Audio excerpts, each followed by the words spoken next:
the food at the end, and Dan got into growing it and providing it. And so that's where we got these cherries from. We'll be making a Door County sweet cherry salsa. It's quick, simple, and it goes great with just about anything. We're using it on a fish dish on grilled mahi-mahi, which isn't local, but unfortunately we're not that close to the ocean. Sure. But I've done it with whitefish out of Two Rivers and Kiwani area. You can do it on chicken. It's great on pork. If you want to do it over a nice piece of smoked trout and put it on a salad, it's fantastic that way too. Sweet cherries, all cherries are good and juicy. The sweet cherries, because of these, are so dark, they stain a lot. So I like to grab a pair of gloves. This is a pint of sweet cherries. They normally come, if you're buying them, they come by the pint. It's about a pound, 3/4 to a pound, depending. We're gonna stem these guys real quick. We're gonna throw that stem over there. And there's various ways to pit. If you have a cherry pitter, you can do that. The sweet cherries are a little bit more solid than your sour cherry that you use for baking pies. So I have a little trick, and this trick works for a lot of different things. If you have just a 1 gallon freezer zip top bag, okay, pour your cherries in, get most but not all of the air out. You want to have a fairly flat surface with it. And then if you have a meat mallet tenderizer or something along that lines, just take the side of it. You don't want to use your tenderizing part, and just give them a good thump. Since we're going to be chopping this fruit up anyway, we're going to just break it away from the pit. You can just take it, pit pops right out. Well, that seems even easier than a pitter. Yep. So at this point, we've got all of our cherries pitted, and what we're going to do, just lay them out, grab a chef's knife, and just give them a nice run through. We're not going for evenness, we're not going for, perfection on what they look like. It actually is a little bit better if you have some variation in your salsa. Gives it a little character, a little bit of texture. We're just going to transport this over to our larger bowl. Now when you're making this, if you want to make it in a metal bowl, you can. Just don't store it in a metal bowl or any metal container, because the acidity in this and the acidity of the stuff we're going to add later on will really leach from that bowl, and leaching is not good. You're getting toxins and things that you really don't want in your system from that metal. I'd suggest if you have Tupperware, Rubbermaid containers, something along that line, grab 4 green onions. Now, I like the green onions with this because they're real mild. They add some great color, and they're a nice little touch. If you're not a fan of green onions, half of a medium yellow onion will work as well. And then just do a nice little dice on that. So I'm taking off the root end, and I'm just going to trim off a little bit of the end here where it starts to get thin and a little reedy.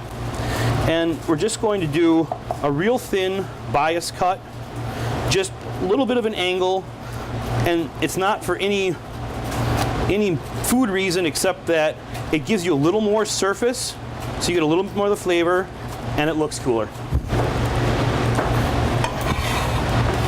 And next we're going to grab red pepper. So, trick with a red pepper, if you're doing it in something where you're not cooking it, and even sometimes cooking, is you get a bitterness sometimes with the red pepper, especially if it's raw. What that's coming from, we're just going to get rid of the seeds and everything here. It's coming from this inside little membrane. So if you just lay it flat and really carefully slide your knife along, now you don't have to get all of it out, but if you can get as much as you can out of there, you just get rid of some of that extra bitterness, and you get more of that sweet bell pepper flavor. This guy we're just going to flatten, take him right out as well. Because I don't want a big pepper bite when I'm biting into this, I want more of that cherry flavor, and the pepper's just there for a little crunch, a little background, and for color. We're going to do a little bit finer slice on this, a little finer dice.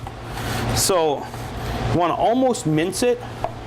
And again, if you want, you can always do a bigger chop if you prefer more pepper. Also with peppers, if you flip them with the skin side up, it's a little bit tougher on that first cut, but you don't have as many pieces stuck together when you're slicing it. Where sometimes you're slicing the pepper, you get done and you're like, oh, it's just stuck because the skin is so fibrous. So if you put the skin on the top, you're actually making sure that you're cutting through that skin. Right, exactly. What exactly is a salsa? Salsa is just a sauce made with fresh ingredients, fruit or vegetable, using some sort of acid to offset it.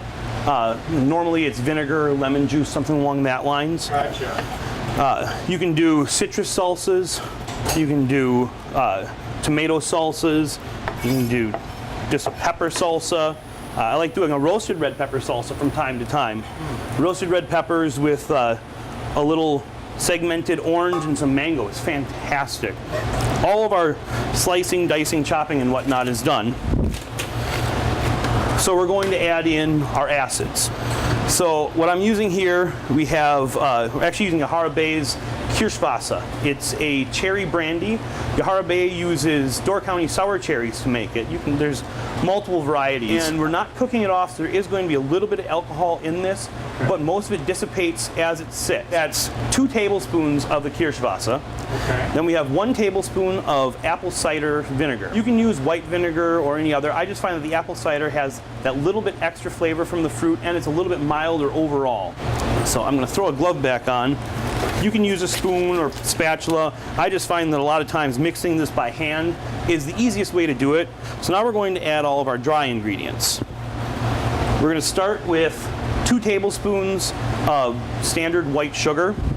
Now there's a lot of sugar already in the sweet cherry, so we don't have to add a lot. The 2 tablespoons is just kind of to counteract the bite of the vinegar, and it also helps the fruit to break down a little bit when the 2 counteract. 1 teaspoon of kosher salt, 1/8 of a teaspoon of white pepper. Pretty standard when you're using pepper and salt that you want to use about an 8-to-1 ratio. In the restaurants, we normally keep a shaker that is 8 parts salt, 1 part pepper, handy at all times, just for all your seasoning. Really saves some time. We're going to go with 1/4 teaspoon of granulated garlic or garlic powder. Don't use garlic salt. Garlic salt is an unknown quantity. You don't know how much salt they're using. It's no set standard across the industry. So when you're adding that into any recipe that calls for garlic powder, you can really offset the salt that you're doing in that recipe because of it. Okay. And then we're going to finish it off with 1/8 of a teaspoon of cayenne pepper. Oh, nice. It just gives a nice little bite to it and adds a little extra flavor. So we're going to mix all that together. And if you have it in a smaller container, it's going to all interact with each other a little bit better, marry the flavors together better, rather than having it in a larger container spread out where it's getting more oxygen on it, so it's more likely to change color, and you're just not going to get that nice blend of flavors. Gotcha. So we've got that all together. Now, optimally, what you want to do with this is cover it tight, and then you want to refrigerate it for at least 4 hours before you're going to use it. If you can give it a day or two, it's really, I mean, after 2 days, this is going to have so much more flavor. It's going to have a richer color because your other vegetables are going to have soaked in some of that dark juices from the sweet cherries, and it's going to be excellent. Thank you so very much. Thank you. Have a great day. You too.